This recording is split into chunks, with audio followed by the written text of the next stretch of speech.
இப்பொழுது 14 பாயிண்ட் அக்கு பிரஷர் என்றது நீங்க தெரிந்து கொள்ள போறீங்க. எல்லாருக்கும் தெரிஞ்சிருக்கும், ஆனாலும் அதனுடைய தத்துவத்தோட சயின்ஸோட இப்ப தெரிஞ்சு கொள்ளணும். இந்த சித்தர்கள் உடலை ஆராய்ந்த போது சித்தர்களுக்கெல்லாம், அதாவது ரசவாதிகள் என்ற ஒரு பேர் உண்டு. எல்லா ரசாயனங்களையும் தெரிந்து ஒன்றோடு ஒன்று எப்படி மாற்றம் அடைகின்றன என்றதெல்லாம் உணர்ந்தவர்கள் ரசவாதிகள். அப்படியே அந்த உடலுக்கு வேண்டிய ரசாயனங்களை எல்லாம் மாற்றி அமைக்கக்கூடிய சக்தியும் உடையவர்கள் சித்தர்கள். அவர்கள் இந்த உடல்ல உள்ள நரம்புகளை எல்லாம் கணக்கெடுத்து 13,000 நரம்புகள் மொத்தம் கணக்கெடுத்திருக்காங்க. தோல் வரையில வர்ற போது அதுல 10 நரம்புகள் இங்க இருந்து வர்றதை கண்டுபிடித்து, இதுதான் மெரிடியன் நரம்பு இப்பொழுது ஆங்கிலத்தில் சொல்லக்கூடியது. இங்க அதுல இருந்து 10 பிரியுது. அந்த 10 நேரடியா போய் காலில் ஒவ்வொரு விரல்லையும் ஒவ்வொன்று முடியுது. இந்த 10 நரம்புகள்ல இருந்து பிரிவுகள், ஆற்றுல இருந்து காவா பிரிகிற மாதிரி இந்த உடல் முழுவதும் மொத்தம் ஓடி இயங்கிக் கொண்டிருக்கக்கூடிய நரம்புகள் 13,000 என்றதை கண்டுபிடிச்சாங்க. இவைகள்ல எந்த எந்த நரம்பு அப்படி தொட்டால் அழுத்தினால் அது எவ்வளவு தூரம் எலக்ட்ரிக்கல், அதாவது மின்சார இயக்கத்தை தரும், எந்தெந்த உறுப்புகளுக்கு ஊக்கிவிடும் என்றதையும் கண்டுபிடித்த போது மொத்தம் 110 பாயிண்ட்கள் அவர்கள் கண்டுபிடிச்சாங்க இந்த வித்தையில. அத சித்த வைத்தியம் தெரிந்தவர்களுக்கு அந்த 110 பாயிண்ட்களும் படிச்சு இருக்கலாம். ஆனாலும் அதுல சிலதுதான் இன்னைக்கு பழக்கத்தில் 110 பாயிண்ட்களை தெரிந்து கொண்டு இங்க இயங்கிய ஒரு பெரியவர்கள். வெளிநாட்டில இருந்து வந்தவங்கள அதுல சைனாக்காரர்கள் இதுல ரொம்ப பிரியப்பட்டாங்க. அவர்கள் இந்த 110 பாயிண்ட்களையும் நல்ல முறையில இங்க இருந்து கத்துக்கொண்டு போனாங்க. இங்க இருக்கிறவங்களெல்லாம் அதை பற்றி கவலையே படல. யாரு அப்படி போனா என்ன, எனக்கு சாப்பாடு வந்தா போதும்ன்றது அளவுதான் நாம் இருந்தோம். வெளிநாட்டில இருந்து வந்தவர்கள் எல்லாம் அந்தந்த காலத்துல இருந்த தமிழ்நாட்டில் உள்ள சித்தர்கள் மகான்கள் அறிவை நல்ல முறையில பயன்படுத்திக் கொண்டு இன்னமும் அங்கங்க கொஞ்சம் கொஞ்சம் இருக்கு. இந்த நரம்பு வித்தை இருக்குங்களா, ஒவ்வொன்றும் ஒவ்வொரு அற்புதமானது. ஒரு வித்தை இன்றும் அது சைனாவிலையும் சிலருக்கு தெரியும், ஆனா எல்லாரும் சொல்லிக் கொடுக்கறது இல்லை. அவங்க இந்த பெல்ட் எல்லாம் வாங்குறாங்க பாருங்க, கடைசி காலத்துல அவங்களுக்கு உயர்ந்த நிலையில தான் சொல்லிக் கொடுப்பாங்க. அது என்னன்னா, அதாவது நரம்பு அப்படி தொட்டு விடுறது அழுத்துறதுன்றது வேற. அந்த அழுத்தத்துக்கு எப்படி இருந்து எப்படி தொட்டால் அந்த பயன் வரும் என்றதை கணக்கு எடுத்து, கை இப்படி அசைச்சு கால் இப்படி செய்து இந்த மாதிரி வச்சு அப்படி போய் அந்த மாதிரி தொட்டால் இந்த இடத்துல இந்த விலை வருதுன்றதை கண்டுபிடிச்சாங்க. அப்படி கண்டுபிடித்ததுல ஒரே ஒரு இதை பற்றி நான் கேள்விப்பட்டேன். இன்று ஒரு ஆள் அந்த மாதிரி அந்த அமைப்புல இருந்து தொட்டுட்டான்னா, அந்த தொட்ட நேரத்தில் இருந்து சரியா ஒரு மாதம் 30 நாள் ஆன பிறகு அதே நேரம் வர சொல்ல பட்டுன்னு விழுந்து செத்துக்குவான். அததான் மரணப்பிடி என்று சொல்லுவாங்க. ஒரு 30 நாள் வரைக்கும் ஒன்றுமே இருக்காது. அத்தகைய வித்தையெல்லாம் இந்த நாட்டில் இருந்திருக்குது. நல்ல வேளையில அது மறைஞ்சு போனது நல்லதான்.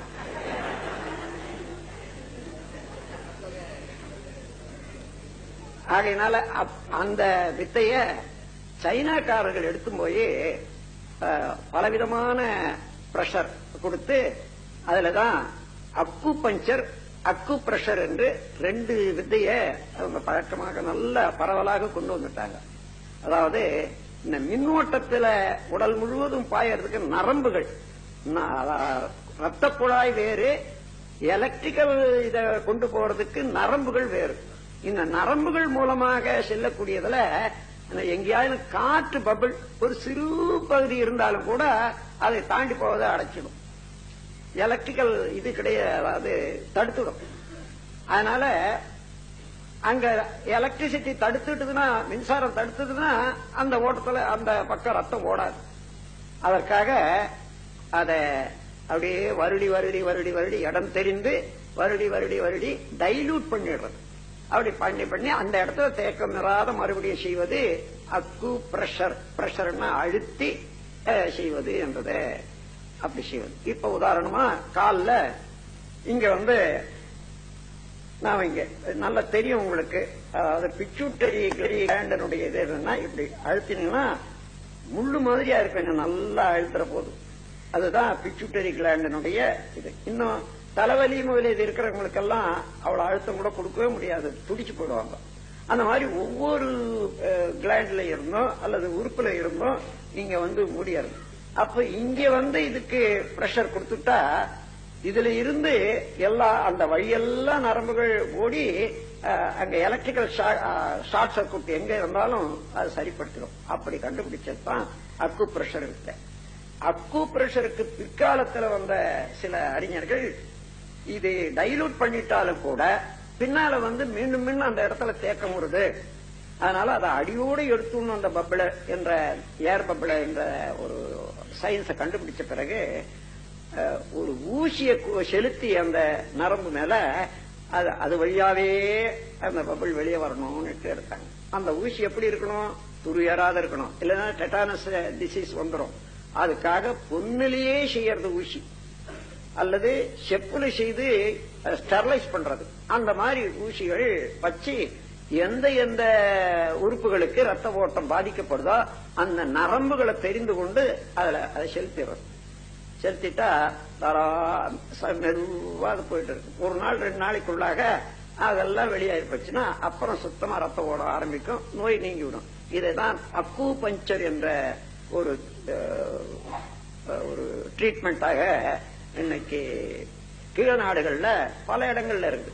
இப்ப மேல நாடுகள்ல கூட இப்ப கொஞ்சம் பரவலாக வந்து கொண்டிருக்குது. நம்ம நாட்டுல அதை பத்தி கவலையே இல்லை. நம்ம நாட்டுல எப்படி இருந்ததுன்னா, யாராவது பெரியவங்க வந்தாங்க சாப்பாடு போடுறது, அந்த சின்ன குழந்தைகளை விட்டு அல்லது கணவன் மனைவி இவங்க அவங்களுக்கு காலை பிடிச்சு விடுறதுன்றது போது அதுலதான் அக்கு பிரஷர் வச்சிருந்தாங்க. அவங்க கையை பிடிக்கிறது, காலை பிடிக்கிறது, அந்த நரம்புகள் அந்த வித்தியில இருந்து வந்ததான் கை பிடிக்கிறது, கால் பிடிக்கிறது. இந்த கை பிடிக்கிறது கால் பிடிக்கிறது நாளாவட்டத்துல எப்படி வந்ததுன்னு பாருங்க. கால் கை பிடிக்கிறது என்ற ஒரு வார்த்தை கால் கை பிடித்தல் என்றத காக்கை பிடித்தல் கைய கால் அமைக்கணும்னு எப்படி காக்கா கூட்டிட்டு வந்தாரு என்று மாறி இருக்குது. இது நீண்ட காலமா இந்த நமது கலாச்சாரத்துல அந்த பண்பாட்டுல வளர்ந்து வந்த ஒரு வித்தை. ஆனா அடியோட இப்ப மறந்து போச்சு. நான் இதை ஆராய்ந்த போது அது அங்கிருந்து இது கால் வருடல் கை வருடல் இவையெல்லாம் நல்ல முறையில தெரிந்து கொண்டு வந்த பிறகு கூட இந்த 14 பாயிண்டினுடைய ஒரு பெருமை எனக்கு ரொம்ப நாள் தெரியல. அதன் பிறகு ஒரு டாக்டர் இத எனக்கு சொல்லிக் கொடுத்தாரு. அந்த நரம்புகள் வித்தையெல்லாம் இப்படி எல்லாம் இருக்கு. இந்த 14 நரம்புகளுக்கு நாம் இயக்கம் கொடுத்துட்டா உடல்ல எல்லா பாகத்துக்கும் நமக்கு ரத்த ஓட்டம் ஏற்படுத்தி விடலாம், மின்னோட்டத்தை ஏற்படுத்தி விடலாம். ஹார்ட் டிசீஸ எலக்ட்ரிக்கல் இம்பேலன்ஸ் தான் கொலாஸ்ட்ரல் டெபாசிட் வர்றதுக்கு காரணம். அதாவது கொலாஸ்ட்ரல் டெபாசிட்னா ஒரு கொழுப்பு சக்தி சேர்ந்தது, அங்க கால்சியம் அப்படியே டெபாசிட் ஆயிடும். அந்த கொழுப்பு கரைய முடியாத கெட்டியானதான் அந்த மாதிரி வரும். அப்ப ஏன் கரையலன்னா அந்த வெப்பம் குறைஞ்சு போகுது. அந்த வெப்பம் குறைஞ்சுனா மின்னோட்டம் இல்லாத அந்த இடத்துல டெபாசிட் ஆகுது. ஆகையினால அதை நீக்கணும்னு சொன்னாலும் கூட எலக்ட்ரிசிட்டி அது ஓடக்கூடிய அளவுக்கு பார்க்கணும் என்ற போது இந்த அக்கு பிரஷர் அதுக்கெல்லாம் உதவுது. அப்ப பிளட் பிரஷர், ஹார்ட் டிசீஸ், இன்னும் அல்சர், இந்த மாதிரி நீண்ட கால ஆபத்தான வியாதிகளுக்கெல்லாம் லேசான முறையில செய்யக்கூடிய சிகிச்சை இது. இந்த 14 பாயிண்ட் நீங்க காலையிலையும் செய்யலாம், படுக்க போகும்போது கூட செய்யலாம். அப்படி சில நாட்கள் செய்துட்டு வந்தா உடல்ல இருக்கக்கூடிய நீண்ட கால நோய், நரம்பு சம்பந்தமான வியாதிகள், வலி இவைகளெல்லாம் போயிடும். அதை நம்ம பார்த்திருக்கிறோம். அதை இன்னைக்கு சொல்லிக் கொடுக்கிறேன். வேண்டியவங்க செய்துட்டு வாங்க. இல்ல வழக்கம் போல எல்லாத்தையும் ஒரு வருஷத்துக்கு ஒரு நாளைக்கு கத்துக்கிறத மற்ற நாள்ல மறக்கிறதுக்குன்னா அது உங்களுடைய சுதந்திரம்.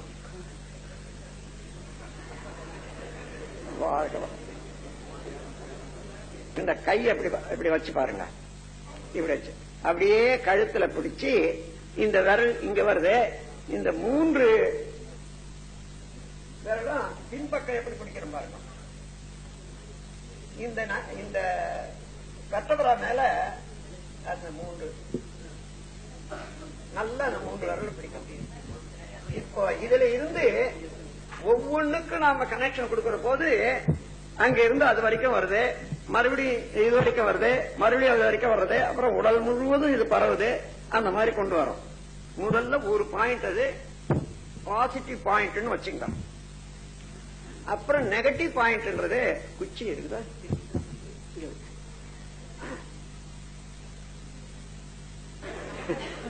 பின்பக்கம் பிடிக்கணும். அது இந்த மாதிரி இப்படித்தான் பிடிக்கணும். இது ஒண்ணு. இதை எடுக்கவே கூடாது கடைசி வரையில. அதுக்கப்புறம் ஒவ்வொரு பாயிண்ட்டுக்கும் 30 செகண்ட், அரை நிமிஷம் வைக்கணும்.